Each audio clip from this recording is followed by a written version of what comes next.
대구에 사시는 69세 박영수 씨는 지난주 텃밭일을 하다가 큰 곤욕을 치렀습니다. 오전 10시부터 오후 2시까지 4시간 동안 쉬지 않고 고추밭, 김매기를 하던 중 갑자기 어지러움을 느끼며 식은땀이 나기 시작했습니다. 처음에는 조금만 더 하면 되는데라고 생각하며 버텼지만 곧 메스꺼움과 함께 두통이 심해져 결국 그늘에 주저앉고 말았습니다. 다행히 이웃 할머니가 발견해 집으로 데려다 주었지만 박영수 씨는 이런 증상이 단순한 더위 먹은 것인지 아니면 더 심각한 문제인지 궁금해졌습니다. 며칠 후 뉴스에서 폭염으로 인한 열사병 환자가 증가했다는 소식을 들으며 자신이 겪었던 증상과 어떤 차이가 있는지 알고 싶어졌습니다. 오늘 원숙한 하루에서는 박영수 씨와 같이 여름철 야외 활동 중 경험할 수 있는 열사병과 일사병의 차이점과 정확한 응급처치법에 대해 알아보겠습니다. 생명을 위협할 수 있는 응급 상황을 구별하고 올바르게 대처하는 방법 함께 알아볼까요? 열사병과 일사병의 기본 개념. 많은 분들이 열사병과 일사병을 같은 질환으로 생각하시지만 실제로는 발생 원인과 심각성에서 중요한 차이가 있습니다. 두 질환 모두 고온 환경에서 발생하지만 그 메커니즘과 위험도가 다릅니다. 일사병은 주로 직사광선에 오랜 시간 노출되어 발생하는 질환입니다. 뜨거운 햇볕이 머리와 목 부위를 직접 가열하면서 뇌의 온도 조절 중추에 영향을 미쳐 나타납니다. 비교적 가벼운 열 관련 질환으로 분류되며 적절한 처치를 받으면 대부분 빠르게 회복됩니다. 반면 열사병은 체온 조절 시스템이 완전히 마비되어 발생하는 훨씬 심각한 응급 상황입니다. 체온이 40도 이상으로 급격히 상승하면서 뇌, 심장, 신장 등 주요 장기에 손상을 줄 수 있어 생명을 위협할 수 있습니다. 열사병은 의학적 응급 상황으로 즉시 병원 치료가 필요합니다. 이 두 질환을 구별하는 것은 매우 중요합니다. 잘못된 판단으로 적절한 치료 시기를 놓치면 심각한 후유증이나 생명 위험까지 초래할 수 있기 때문입니다. 특히 시니어의 경우 체온 조절 능력이 젊은 사람보다 떨어져 있어 더욱 주의가 필요합니다. 일사병의 증상과 특징. 박영수 씨가 경험했던 증상들은 전형적인 일사병의 징후였습니다. 일사병의 주요 증상들을 자세히 살펴보겠습니다. 초기 증상으로는 두통이 가장 흔하게 나타납니다. 머리가 지끈거리거나 무겁게 느껴지며 특히 이마와 뒷목 부위의 통증이 심해집니다. 어지러움과 현기증도 자주 동반되어 걷기가 불안정해지거나 균형을 잡기 어려워집니다. 소화기 증상도 특징적입니다. 메스꺼움과 구토가 나타나며 식욕이 급격히 떨어집니다. 입맛이 없어지고 물조차 마시기 싫어지는 경우가 많습니다. 이는 뇌의 온도 조절 중추가 영향을 받으면서 자율신경계 기능이 일시적으로 저하되기 때문입니다. 체온 변화도 중요한 지표입니다. 일사병에서는 체온이 37.5도에서 39도 정도로 상승하지만 여전히 땀이 나고 피부가 축축한 상태를 유지합니다.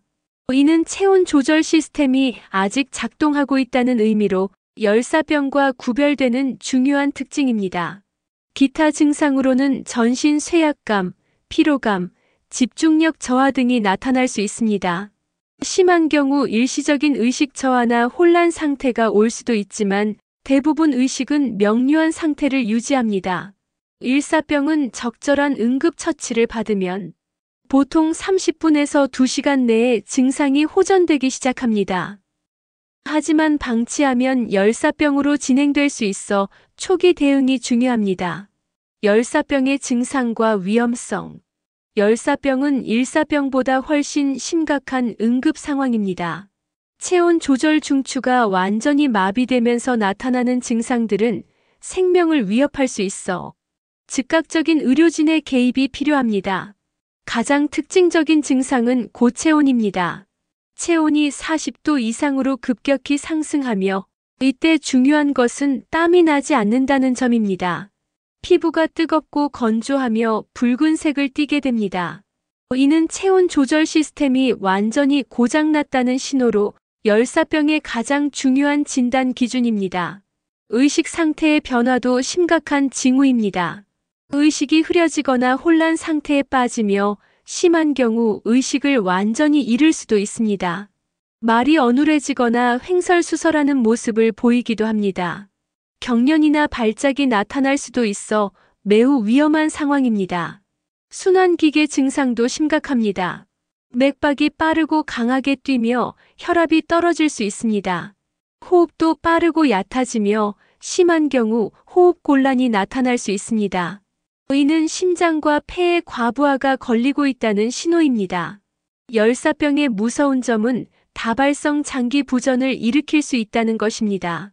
뇌부종, 급성 심부전, 간부전, 심부전 등이 동시에 발생할 수 있어 사망률이 10에서 50%에 이를 수 있습니다. 특히 65세 이상 시니어의 경우 사망률이 더 높아 각별한 주의가 필요합니다. 시니어가 특히 취약한 이유. 나이가 들면서 우리 몸의 열 조절 능력은 자연스럽게 감소합니다. 이로 인해 시니어는 젊은 사람보다 열 관련 질환에 더 취약해집니다. 첫째, 체온 조절 능력의 저하입니다. 나이가 들면 시상하부의 온도 감지 능력이 떨어지고 혈관의 확장과 수축 반응도 둔화됩니다. 또한 땀샘의 기능이 감소하여 체온을 낮추는 능력이 저하됩니다. 이로 인해 같은 환경에서도 체온이 더 빠르게 상승할 수 있습니다. 둘째, 수분 조절 능력의 변화입니다. 신장 기능의 감소로 수분과 전해질 균형을 유지하는 능력이 떨어집니다. 또한 갈증 감각이 둔화되어 탈수 상태에 빠져도 이를 인지하지 못하는 경우가 많습니다. 탈수는 열 관련 질환의 위험을 크게 증가시킵니다. 셋째, 만성 질환의 영향입니다.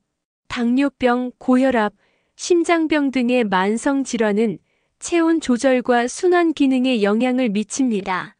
특히 심혈관 질환이 있는 경우 고온 환경에서 심장에 가해지는 부담이 더욱 커집니다. 넷째, 약물의 영향입니다. 이뇨제, 베타 차단제, 항히스타민제 등 많은 약물이 체온 조절이나 수분 균형에 영향을 줄 수 있습니다. 여러 약물을 복용하는 시니어의 경우 이러한 위험이 더욱 증가합니다. 다섯째, 사회적 고립입니다. 혼자 생활하는 시니어의 경우 응급 상황에서 도움을 요청하기 어려울 수 있습니다. 또한 에어컨 사용을 꺼리거나 경제적 부담으로 인해 적절한 냉방을 하지 못하는 경우도 있습니다. 일사병의 응급처치법. 박영수 씨와 같은 일사병 증상이 나타났을 때의 올바른 응급처치법을 단계별로 알아보겠습니다. 첫 번째 단계는 즉시 그늘진 시원한 곳으로 이동하는 것입니다. 직사광선을 피하고 가능하면 에어컨이 있는 실내로 옮기세요. 실내가 없다면 나무 그늘이나 건물 그늘에서도 좋습니다. 바람이 잘 통하는 곳을 선택하는 것이 중요합니다. 두 번째는 옷을 느슨하게 해주는 것입니다. 목 주변의 단추를 풀고 벨트를 느슨하게 하며 꽉 끼는 옷은 벗겨주세요. 이는 혈액순환을 돕고 체열 방출을 용이하게 합니다. 세 번째는 체온을 낮추는 조치입니다. 젖은 수건으로 이마, 목, 겨드랑이, 사타구니 등 큰 혈관이 지나가는 부위를 시원하게 해주세요. 선풍기나 부채질로 바람을 만들어주는 것도 효과적입니다. 단, 얼음물은 혈관을 급격히 수축시킬 수 있어 피하는 것이 좋습니다. 네 번째는 수분 보충입니다. 의식이 명료하다면 시원한 물이나 이온 음료를 조금씩 자주 마시게 하세요. 한 번에 많은 양을 마시면 구토를 유발할 수 있으므로 소량씩 천천히 마시는 것이 중요합니다. 의식이 흐리거나 구토를 하는 경우에는 물을 주지 마세요. 다섯 번째는 다리를 높이는 것입니다. 환자를 눕히고 다리를 심장보다 높게 올려주세요. 이는 뇌로 가는 혈액 공급을 개선하는 데 도움이 됩니다. 대부분의 일사병은 이러한 응급처치로 30분에서 2시간 내에 호전됩니다. 하지만 증상이 악화되거나 의식 상태가 변하면 즉시 119에 신고하여 병원으로 이송해야 합니다. 열사병의 응급처치법. 열사병은 생명을 위협하는 응급 상황이므로 즉시 119에 신고하면서 동시에 응급처치를 시행해야 합니다. 가장 우선해야 할 것은 119 신고입니다. 열사병은 전문 의료진의 치료가 반드시 필요한 상황이므로 주저하지 말고 응급실로 이송해야 합니다. 신고와 동시에 응급처치를 시작하세요. 체온을 빠르게 낮추는 것이 가장 중요합니다. 환자를 시원한 곳으로 옮기고 옷을 벗겨 체열 방출을 돕습니다. 큰 혈관이 지나가는 목, 겨드랑이, 사타구니 부위에 차가운 수건이나 얼음팩을 대어주세요. 가능하다면 찬물에 담그거나 찬물을 부어주는 것도 효과적입니다. 선풍기나 에어컨을 최대한 활용하여 바람을 만들어주세요. 증발 냉각 효과로 체온을 더 빠르게 낮출 수 있습니다. 체온계가 있다면 5분마다 체온을 측정하여 38도 이하로 떨어질 때까지 냉각 조치를 계속하세요. 의식 상태를 지속적으로 관찰해야 합니다. 환자가 의식이 있다면 말을 걸어 반응을 확인하고 의식을 잃었다면 기도 확보에 신경 쓰세요. 구토할 가능성이 있으므로 고개를 옆으로 돌려 기도가 막히지 않도록 합니다. 열사병 환자에게는 절대 물을 주지 마세요. 의식이 저하된 상태에서 물을 마시면 기도로 들어가 질식할 위험이 있습니다. 또한 경련이 일어날 수 있으므로 환자 주변의 위험한 물건들을 치우고 안전을 확보하세요. 예방법과 주의사항. 열사병과 일사병을 예방하는 것이 가장 중요합니다. 특히 시니어는 다음과 같은 예방 수칙을 철저히 지켜야 합니다. 시간대별 활동 조절이 필수입니다. 오전 10시부터 오후 4시까지는 가장 더운 시간대이므로 야외 활동을 피하세요. 불가피하게 외출해야 한다면 오전 일찍이나 해질 무렵을 이용하세요. 박영수 씨처럼 한낮에 장시간 야외 작업을 하는 것은 매우 위험합니다. 적절한 복장도 중요합니다. 밝은 색의 헐렁한 옷을 입고 모자와 선글라스를 착용하세요. 통풍이 잘 되는 소재의 옷을 선택하고 목과 팔을 가릴 수 있는 긴팔 옷도 도움이 됩니다. 충분한 수분 섭취는 필수입니다. 갈증을 느끼기 전에 규칙적으로 물을 마시세요. 하루 8잔 이상의 물을 마시고 야외 활동 시에는 15분에서 20분마다 한 컵씩 마시는 것이 좋습니다. 알코올과 카페인은 탈수를 촉진하므로 피하세요. 실내 환경 관리도 중요합니다. 에어컨이나 선풍기를 적절히 사용하여 실내 온도를 26에서 28도로 유지하세요. 에어컨 사용이 어려운 경우 공공 냉방 시설을 이용하는 것도 좋은 방법입니다. 박영수 씨의 경험에서 보듯이 여름철 열 관련 질환은 누구에게나 일어날 수 있는 일입니다. 하지만 정확한 지식과 적절한 대처로 충분히 예방하고 관리할 수 있습니다. 일사병과 열사병의 차이를 정확히 알고 각각에 맞는 응급처치법을 숙지하는 것이 중요합니다.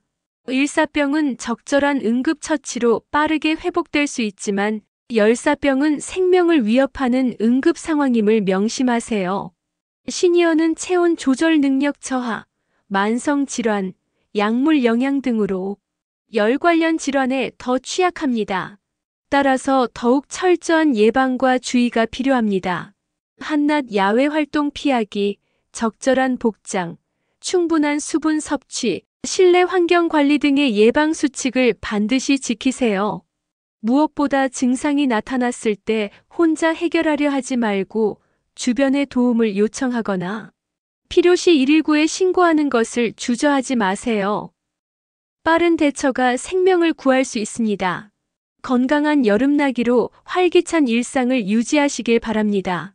원숙한 하루가 항상 여러분의 안전한 일상을 응원합니다. 감사합니다.